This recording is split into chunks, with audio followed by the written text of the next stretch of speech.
जय श्री राधे कृष्ण। आप सभी का हमारे YouTube चैनल पे बहुत बहुत स्वागत है। आइए आज सुनते हैं मार्गशीर्ष यानी कि अग्रहण मास पूर्णिमा की कथा। पूर्णिमा का हिंदू धर्म में बड़ा ही विशेष महत्व माना गया है। इस दिन स्नान, दान, भगवान सत्यनारायण का पूजन, लक्ष्मी नारायण का पूजन करना यह बड़ा ही लाभकारी माना जाता है। कहा जाता है कि मार्गशीर्ष पूर्णिमा के दिन किए गए शुभ कार्यों का 32 गुना फल प्राप्त होता है, इसलिए इसे 32वीं पूर्णिमा भी कहा जाता है।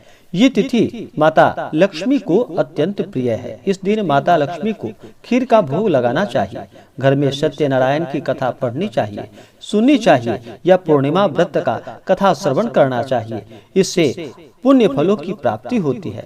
पूर्णिमा तिथि के दिन विशेष करके इस दिन ब्रह्म मुहूर्त में उठ करके नित्य क्रियाओं से निवृत्त हो करके इस दिन गंगा नदी में, सरोवर आदि में स्नान करना चाहिए। वहां अगर स्नान ना कर पाए तो घर के नहाने के जल में ही थोड़ा सा गंगा जल मिला करके स्नान करना चाहिए। शुद्ध वस्त्र धारण करते हुए भगवान सूर्य देव को अर्घ्य प्रदान करना चाहिए और व्रत को धारण करके भगवान का पूरे विधि विधान के साथ पूजन करना चाहिए। पूर्णिमा तिथि के दिन इस दिन चंद्रमा अपने 16 कलाओं से पूर्ण होते हैं, तो इस दिन चंद्रमा को अर्घ्य देना चाहिए रात्रि में, और दिन भर व्रत उपवास रहते हुए भगवान श्री हरि विष्णु का पूजन करना चाहिए। पूर्णिमा का व्रत करना चाहिए, इससे पुण्य फलों की प्राप्ति होती है। इस दिन जहाँ तक हो सके दान पुण्यों का कार्य करना चाहिए, गरीबों को भोजन कराना चाहिए, ब्राह्मणों को भोजन कराना चाहिए, इससे पुण्य फलों की प्राप्ति होती है। तो आइए सुनते हैं मार्गशीर्ष पूर्णिमा की कथा। अगर आप कथा के लिए हमें ब्राह्मण दक्षिणा, अन्नदान, वस्त्रदान आदि के लिए अगर देना चाहते हो तो आप हमें डिस्क्रिप्शन में जाकर के वहां से गूगल पे, फोन पे या अकाउंट नंबर के माध्यम से आप हमें ब्राह्मण दक्षिणा अपने श्रद्धा और सामर्थ्य के अनुसार प्रदान कर सकते हैं। तो आइए सुनते हैं मार्गशीर्ष पूर्णिमा की कथा। तो बोलिए प्रेम से भगवान श्री कृष्ण की जय, भगवान विष्णु की जय, माता लक्ष्मी की जय। बहुत समय पहले की बात है, द्वापर युग में एक समय माँ यशोदा ने भगवान श्री कृष्ण से कहा कि हे कृष्ण, तुम सारे संसार के उत्पन्न करता हो, पोषक हो। आज तुम मुझे एक ऐसा व्रत कहो जिससे स्त्रियों को मृत्युलोक में विधवा होने का भय न रहे। यह व्रत मनुष्यों की सभी मनोकामनाओं को पूर्ण करने वाला हो। यह सुनकर भगवान श्री कृष्ण ने कहा कि हे माता, आपने मुझसे बड़ा ही सुंदर सवाल पूछा है। मैं आपको विस्तार पूर्वक बताता हूँ। सौभाग्य प्राप्ति के लिए स्त्रियां को 32 पूर्णमासियों का व्रत करना चाहिए। इस व्रत को करने से स्त्रियां को सौभाग्य, संपत्ति आदि की प्राप्ति होती है और संतान की रक्षा होती है।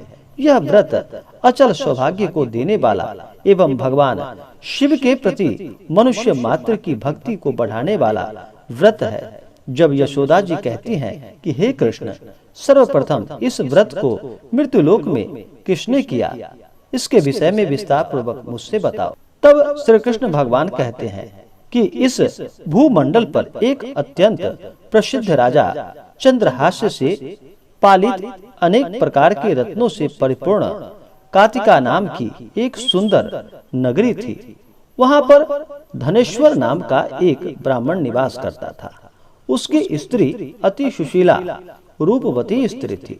दोनों ही उस नगरी में बड़े प्रेम के साथ निवास करते थे।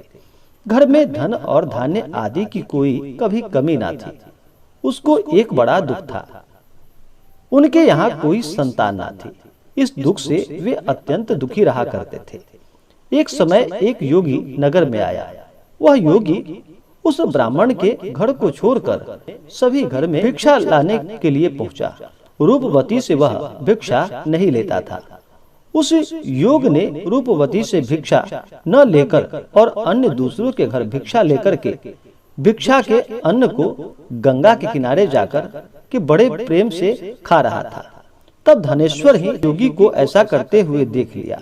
अपनी भिक्षा के अनादर से दुखी होकर वह धनेश्वर योगी से कहता है कि हे महात्मन, आप सभी घरों से भिक्षा लेते हैं, लेकिन मेरे घर की भिक्षा कभी नहीं लेते हो, इसका क्या कारण है? तब योगी ने कहा कि मैं निसंतान के घर की भिक्षा पतितों के अन्न के समान मानता हूँ और जो पतितों का अन्न खाता है वह भी पतित यानी कि पापी हो जाता है। चूंकि तुम निसंतान हो, तुम्हारे यहाँ कोई संतान नहीं है, अतः पतित हो जाने के भय से तुम्हारे घर की भिक्षा नहीं लेता। धनेश्वर यह बात सुनकर अपने मन में बड़ा दुखी हुआ और हाथ जोड़कर योगी के पैरों में गिर पड़ा तथा आतुर भाव से कहने लगा कि हे महाराज, ऐसा है तो आप मुझे कोई पुत्र प्राप्ति का उपाय बताएं, आपकी बड़ी कृपा होगी। धन की मेरे यहाँ कोई भी कमी नहीं है, लेकिन पुत्र संतान न होने के कारण बहुत दुखी हो गया हूँ। मेरे इस दुख का हरण कीजिए, आप सर्वशक्तिमान हैं। तब योगी जी ने यह सुनकर, ब्राह्मण तुम चंडी देवी की आराधना करो। तब ब्राह्मण घर आकर अपनी पत्नी को पूरी वृतांत कहकर स्वयं वन को चला गया। वहां पर उसने चंडी की उपासना की और उपवास भी किया। चंडी ने 16वें दिन उसको स्वप्न में दर्शन दिया और कहा कि हे धनेश्वर, जा, तेरे यहाँ पुत्र होगा, लेकिन उसकी 16 वर्ष की आयु में मृत्यु हो जाएगी। यदि तुम दोनों स्त्री पुरुष 32 पूर्णमासियों का व्रत श्रद्धा पूर्वक और विधि पूर्वक करोगे तो वह दीर्घ आयु हो जाएगा। जितनी तुम्हारी सामर्थ्य हो उतने आटे के दिए बनाकर शिव जी का पूजन करना, लेकिन पूर्णमासी को 32 हो जानी चाहिए। और प्रातः काल इस स्थान के समीप एक आम का वृक्ष दिखाई देगा, तुम चढ़कर फल तोड़कर शीघ्र अपने घर चले जाना और अपनी स्त्री को सारा वृतांत बताना। और ऋतु स्नान करने के बाद वह स्वच्छ होकर के और शंकर जी का ध्यान करके फल को खा लेगी। तब भगवान शंकर की कृपा से गर्भ ठहर जाएगा। जब ब्राह्मण प्रातः काल उठा, उसने उस स्थान के पास एक आम का वृक्ष देखा जिस पर बहुत सुंदर आम का फल लगा हुआ था। उस ब्राह्मण ने आम के पेड़ पर चढ़कर फल को तोड़ने का प्रयत्न किया और असफल रहा। तब उसने भगवान गणेश की वंदना की। इस प्रकार भगवान गणेश जी की प्रार्थना करने पर उनकी कृपा से धनेश्वर ने आम का फल तोड़ लिया और अपनी स्त्री को लाकर दिया। धनेश्वर की स्त्री के कहे अनुसार फल को खा लिया और वह गर्भवती हो गई। माता की असीम कृपा से एक पुत्र की प्राप्ति हुई थी। उन्होंने उसका नाम देवीदास रखा। बालक पिता के घर में बढ़ने लगा। भवानी की कृपा से वह बालक पढ़ने में बहुत ही होशियार था। माता की आज्ञा अनुसार उसकी माता ने 32 पूर्णमासी का व्रत रखना शुरू कर दिया, जिससे बालक दीर्घ आयु वाला हो जाए। 16वां साल लगते ही देवीदास के पिता को बहुत ही चिंता हो गई थी, कहीं उनके पुत्र की मृत्यु इस वर्ष हो न जाए। इसलिए उन्होंने अपने मन में विचार किया कि यह दुर्घटना उनके सामने हो गई तो वह कैसे सहन कर पाएंगे।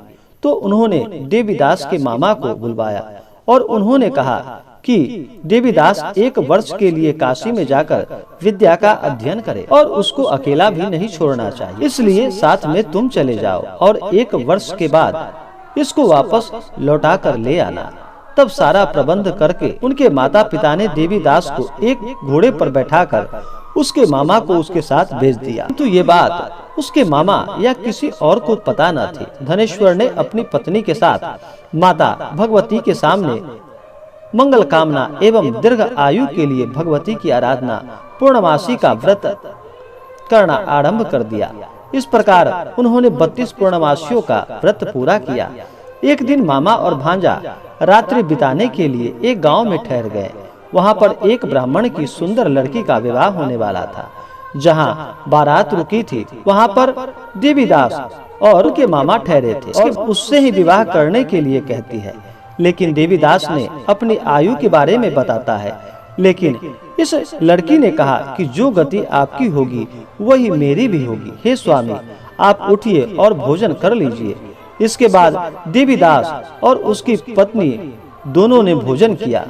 सुबह देवीदास ने अपनी पत्नी को 3 नगों से जड़ी एक अंगूठी और रुमाल दिया। मेरा मरण और जीवन देखने के लिए एक पुष्प वाटिका बना लो। जब मेरा प्राण का अंत हो जाए तो ये फूल सूख जाएंगे। अगर यह हरे हो जाएं तो जान लेना कि मैं जीवित हूँ। भगवान कृष्ण कहते हैं, हे माता, देवीदास विद्या अध्ययन के लिए काशी चला गया। कुछ समय बीत जाने के बाद सर्प देवीदास के पास आता है। देवीदास को डसने का प्रयत्न करता है, लेकिन व्रत के प्रभाव से देवीदास को काट नहीं पाता, क्योंकि उसकी माता ने पहले ही 32 पूर्णमासी के व्रत को पूर्ण कर लिया था। इसके बाद काल स्वयं वहां आया और उसके शरीर से उसके प्राणों को निकालने का प्रयत्न करने लगा, जिससे वह मूर्छित होकर पृथ्वी पर गिर पड़ा। भगवान की कृपा से माता पार्वती के साथ शंकर जी वहां पर गए। माता पार्वती ने शंकर जी से कहा कि इसकी माता ने पहली 32 पूर्णमासी का व्रत किया है और आप इसके प्राणदान इसे प्रदान करें। इस प्रकार शिव जी उसको प्राणदान देते हैं और काल को पीछे हटना पड़ा। देवीदास स्वस्थ होकर पुनः बैठ गया। उधर उसकी स्त्री उसके आने की प्रतीक्षा किया करती थी। जब उसने देखा कि पुष्प वाटिका में पुष्प और पत्ते नहीं रहे तो उसको अत्यंत आश्चर्य हुआ, लेकिन जब वाटिका हरी भरी हो गई तो वह जान गई कि उसके पति को कुछ नहीं हुआ है। यह देख करके वह बहुत प्रसन्न मन से अपने पिता से कहने लगी कि पिताजी, मेरे पति जीवित हैं, आप उनको खोजो। 16वां साल बीत जाने पर देवीदास अपने मामा के साथ काशी से वापस चल दिया। उधर उनके ससुर ने घर से उसको खोजने के लिए निकलने ही वाले थे, लेकिन वे मामा भांजा वहां आ गए। ससुर उनके अपने घर में ले गए और नगर निवासी वहां पर एकत्रित हो गए और उन्होंने निश्चय किया कि इस कन्या का विवाह इस बालक के साथ हुआ था। कन्या ने भी लड़के को पहचान लिया। कुछ दिनों बाद देवीदास अपनी पत्नी मामा के साथ बहुत से उपहार लेकर अपने नगर की ओर चल दिया। जब वहां गांव के निकट आ गया तो वहां के लोगों ने उसे देखकर उसके माता पिता को पहले ही खबर दे दी थी कि तुम्हारा पुत्र देवीदास अपनी पत्नी और मामा के साथ आ रहा है। ऐसा सुनकर उनके माता पिता बहुत प्रसन्न हुए। पुत्र और पुत्र वधू की आने की खुशी में धनेश्वर ने बहुत बड़ा उत्सव मनाया। तब भगवान श्री कृष्ण जी कहते हैं, धनेश्वर 32 पूर्णमासी के प्रभाव से पुत्रवान हुआ। जो व्यक्ति या स्त्री इस व्रत को करते हैं वह जन्म जन्मांतर के पापों से छूटकर पुण्य प्राप्त कर लेते हैं। इसी प्रकार से जो भी भक्त, जो भी जातक सच्ची श्रद्धा के साथ पूर्णिमा का व्रत करते हैं, कथा श्रवण करते हैं, उनके सभी दुख दूर हो जाते हैं और सभी प्रकार के सुख समृद्धि की प्राप्ति होती है। तो आशा करता हूँ कि यह जानकारी आपको अच्छा लगा हो। ऐसे ही ज्ञानवर्धक जानकारियाँ प्राप्त करने के लिए हमारे इस चैनल को लाल बटन दबा करके सब्सक्राइब करें, साथ में बेल आइकन घंटी दबाएं ताकि मेरे वीडियो का नोटिफिकेशन आपके पास सबसे पहले पहुँचे। वीडियो को लाइक और अपने मित्रों तथा दोस्तों के साथ शेयर करें। सुखी रहें और स्वस्थ रहें। जय श्री राधे कृष्ण। धन्यवाद।